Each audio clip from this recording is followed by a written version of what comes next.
3 months ago, Malcolm started calling his behavior just jokes whenever I questioned anything. The pattern began in September when I asked him not to flirt with girls at parties. He laughed and told his friends I was obsessed with him. Dean, Randall, and Curtis all found this hilarious. They started making comments about clingy girlfriends whenever I was around. Malcolm began testing boundaries. He would dance with other girls at bars and wink at me across the room. He started giving out his number to random women right in front of me. When I confronted him later, he said I was being completely dramatic about normal social interaction. "It's just dancing," he would say, shaking his head like I was completely crazy. His friends backed him up every single time without fail. At Curtis's birthday party last weekend, Malcolm's ex Sabrina showed up wearing a tight red dress. She had been messaging Malcolm for weeks, but he claimed they were just being friendly. I watched her touch his arm while talking, running her fingers along his bicep. Malcolm kept glancing at me, smirking. His friends Dean and Randall positioned themselves nearby with their phones out, recording everything. The party was packed with people from our college and nearby schools. Malcolm had been drinking steadily since we arrived at 8. He kept buying Sabrina drinks and completely ignoring me for hours. Every time I tried to join their conversation, he would turn his back to me or change the subject entirely. Around 11, Malcolm grabbed Sabrina by the waist and pulled her close. He kissed her with full tongue, hands gripping her hips. The kiss lasted at least 30 seconds. Dean and Randall started chanting immediately. "She deserved it! She deserved it!" they yelled, pointing their cameras directly at me. Other people turned to watch the spectacle. Some laughed, others looked uncomfortable but said nothing. Malcolm pulled away from Sabrina and stared straight at me. "Just a joke, babe," he called out, grinning. Sabrina giggled and whispered something in his ear. He nodded and squeezed her waist again. I walked through the crowd toward the front door. People moved aside and stared. My phone started buzzing before I reached my car. Text after text appeared on my screen. Malcolm was sending them faster than I could read. 15 messages total by the time I got home. "You're ruining my night. Come back right now and apologize to Sabrina. Stop being so dramatic about everything. Everyone at this party thinks you're completely psycho now. This is exactly why guys don't want serious girlfriends. You totally embarrassed me in front of all my friends. Learn to take a harmless joke for once in your life." I drove home and turned off my phone completely.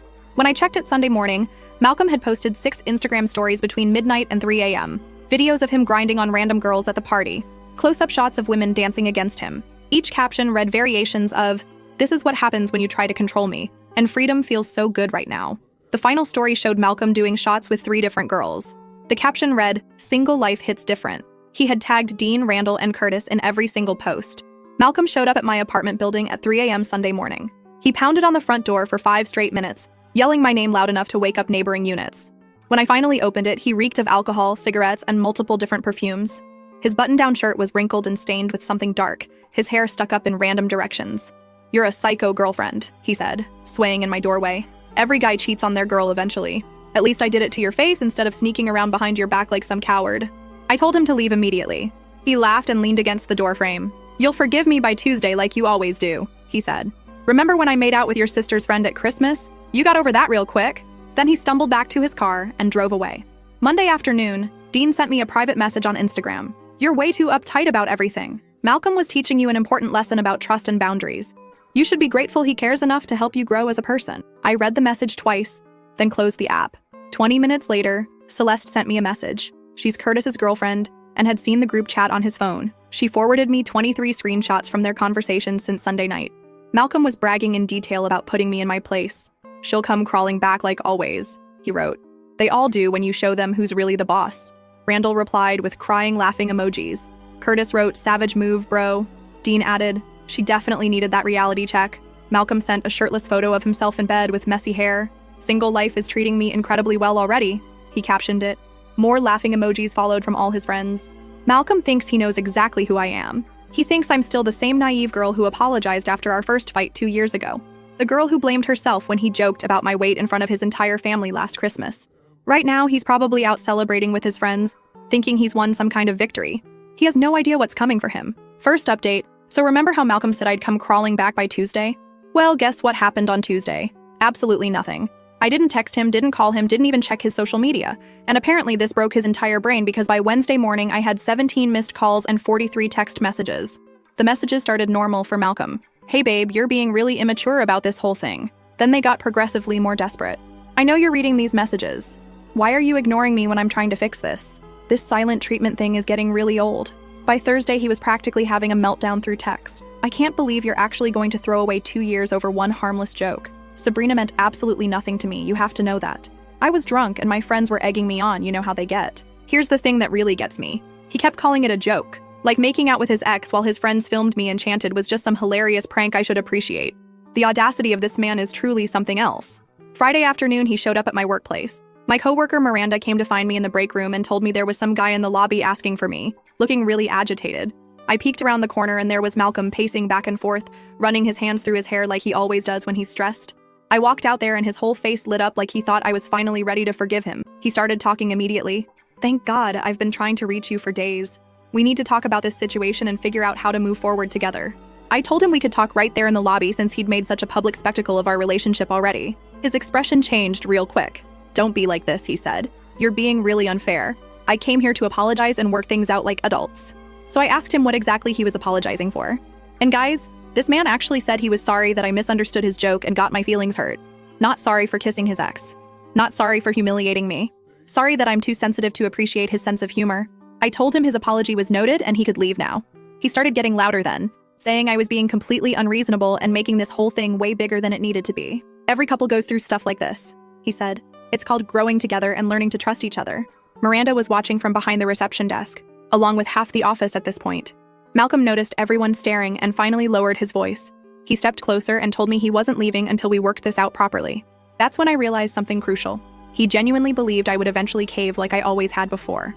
The old me would have been embarrassed about causing a scene at work. The old me would have agreed to talk privately just to make him leave, but something had shifted after watching those group chat screenshots.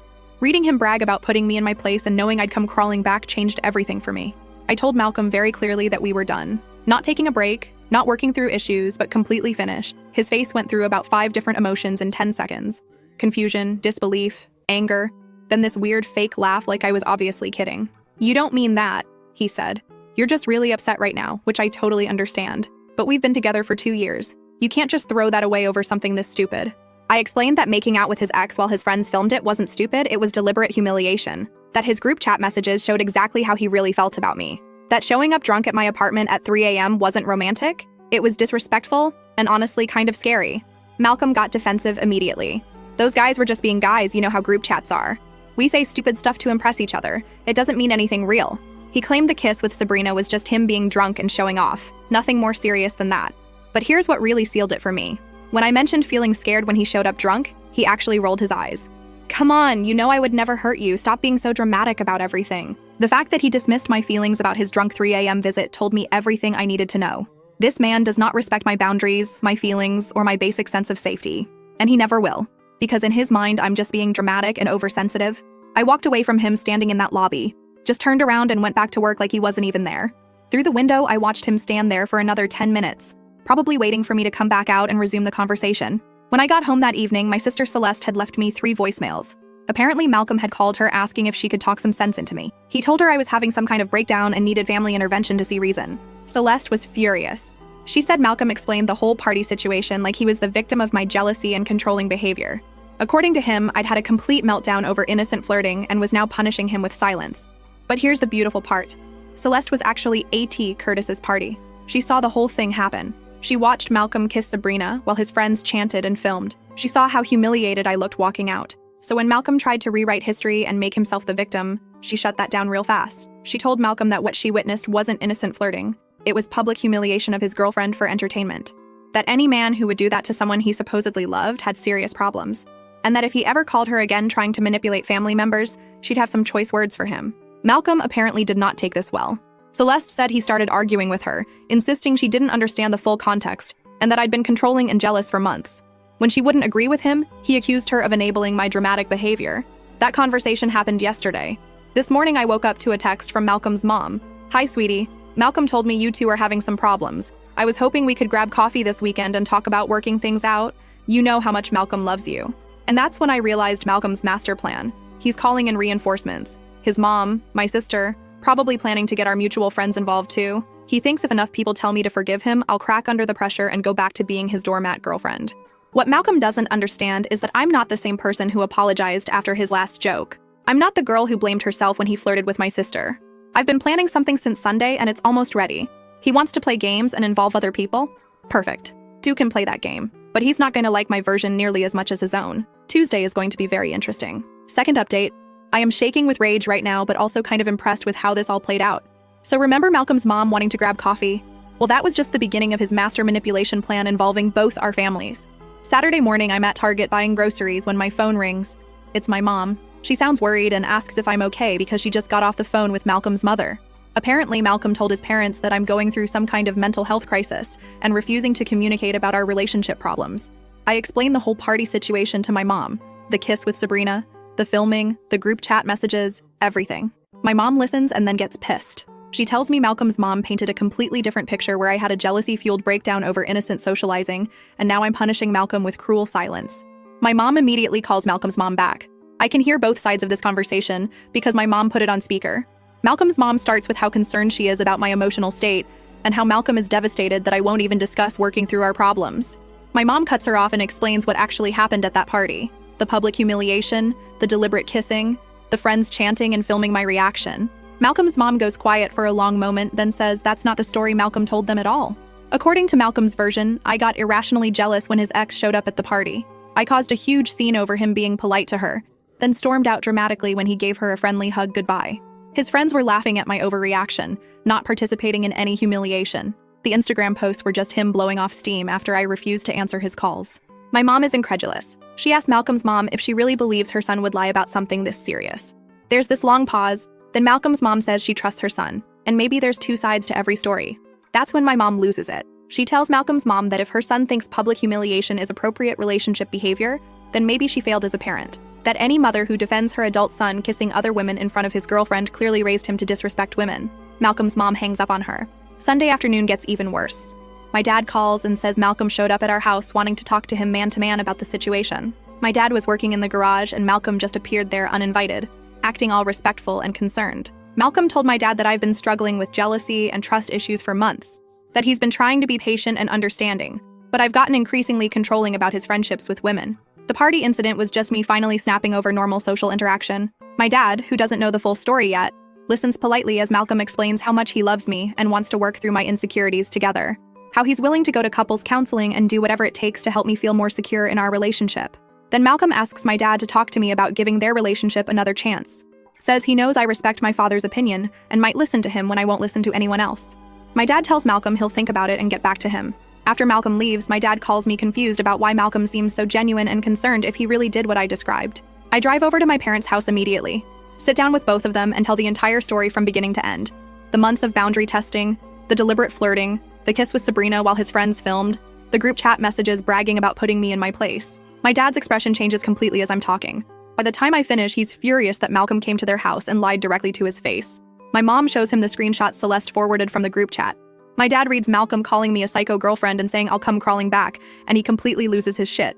He calls Malcolm immediately and puts it on speaker. Malcolm answers all cheerful thinking my dad is calling to help convince me. My dad cuts right to the point and asks Malcolm to explain the group chat messages about putting me in my place. Malcolm stutters for a second, then claims those were just guy talk and didn't mean anything serious. That men exaggerate in group chats to sound tough, but it's not how they really feel. He says he was hurt and venting to his friends after I walked out on him. My dad asks about the video of him kissing Sabrina. Malcolm claims it was just a quick friendly kiss that looked worse on camera than it actually was. That his friends were drunk and being idiots with their commentary, but he can't control what other people say or do. Then my dad asks the question that breaks everything wide open. He asks Malcolm why he lied about what happened when he came to their house. Why he told a completely different story that made me look jealous and unstable instead of admitting he kissed another woman. Malcolm gets defensive immediately. He says he was trying to protect my reputation by not telling my parents how badly I overreacted, that he didn't want them to think less of me for causing such a dramatic scene over nothing. My dad tells Malcolm that lying to my parents to manipulate them into pressuring me is not protecting my reputation, it's manipulative bullshit. That any man who would humiliate his girlfriend publicly then lie to her family about it is not welcome in their house ever again. Malcolm starts arguing that my dad doesn't understand the full context and that I've been telling a one-sided story. That if my dad really knew how controlling and jealous I'd become, he'd understand why Malcolm was at his breaking point. That's when my dad completely unleashes on him, tells Malcolm that even if everything he claimed was true, kissing another woman in front of your girlfriend is never acceptable relationship behavior. That real men break up with women they're unhappy with instead of publicly humiliating them for entertainment. Malcolm tries to interrupt, but my dad cuts him off. Says that lying to parents to manipulate their daughter shows exactly what kind of character Malcolm has. That any man who would do that is a coward who can't face the consequences of his own actions. The call ends with my dad telling Malcolm never to contact our family again and hanging up on him. Then I wake up to 31 text messages from Malcolm.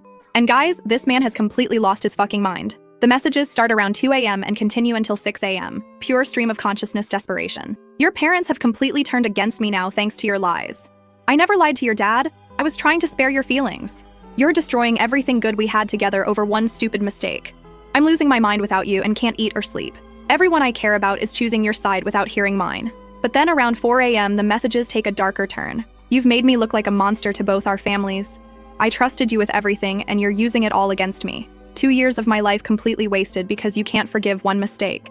I don't even recognize who you've become. The final message at 6 a.m. just says, I'm not giving up on us no matter what you do. Wednesday evening, Malcolm shows up at my parents' house again. My dad sees him through the window and calls me immediately.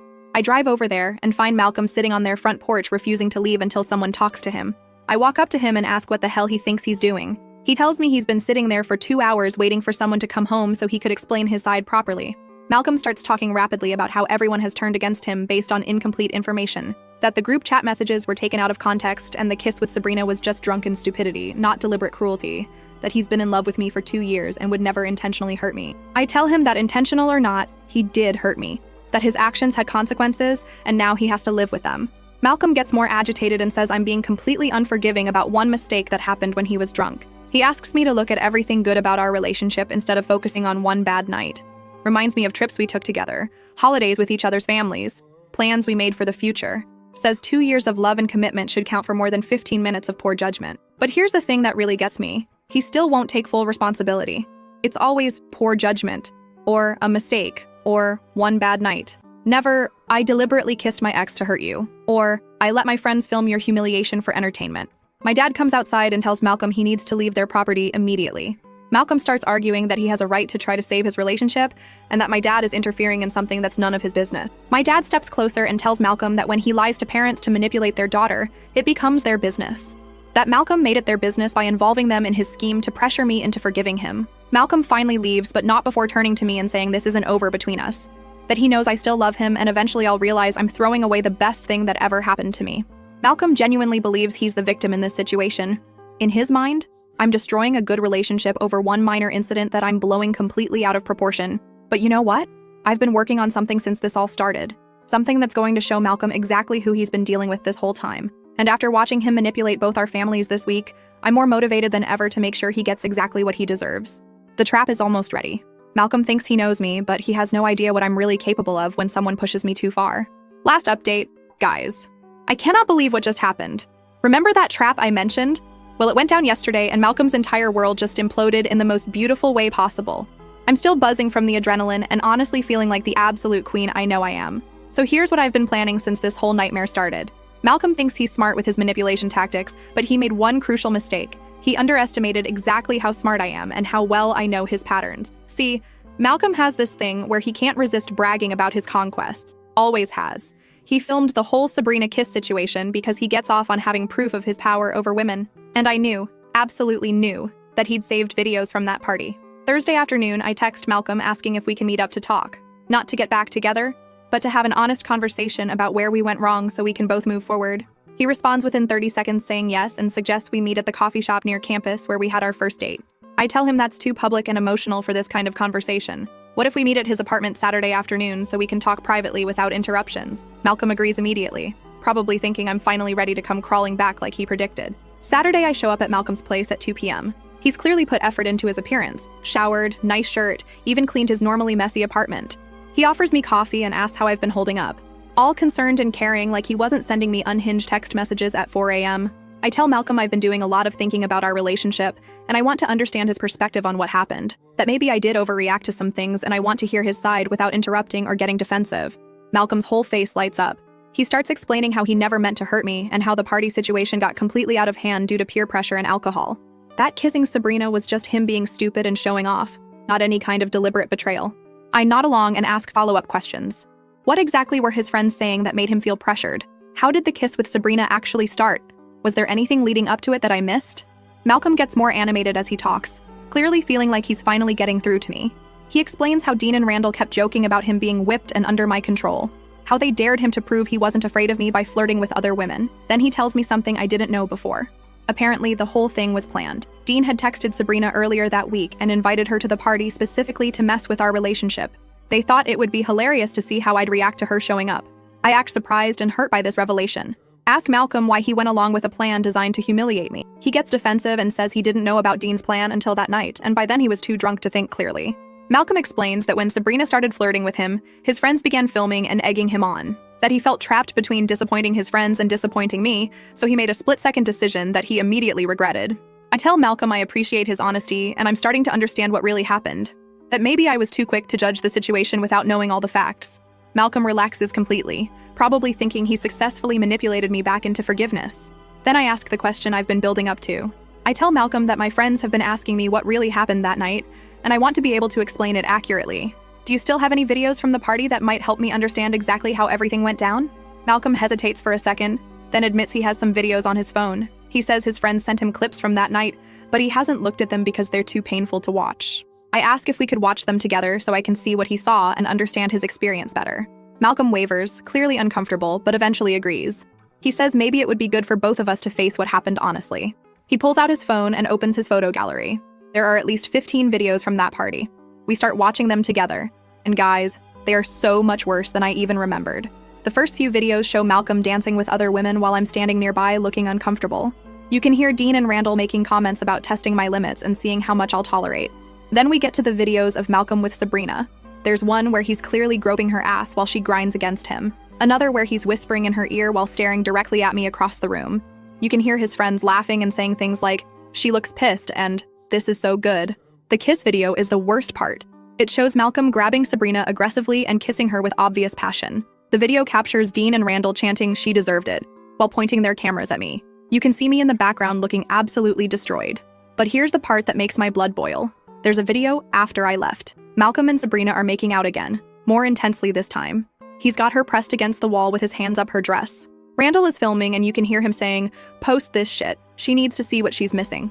As we're watching these videos, Malcolm keeps trying to minimize what I'm seeing. It looks worse on camera than it felt in person. I was so drunk I barely remember this happening. The guys were just being stupid with their commentary. After we finish watching, I look at Malcolm and tell him those videos show deliberate, calculated cruelty designed to humiliate me for entertainment.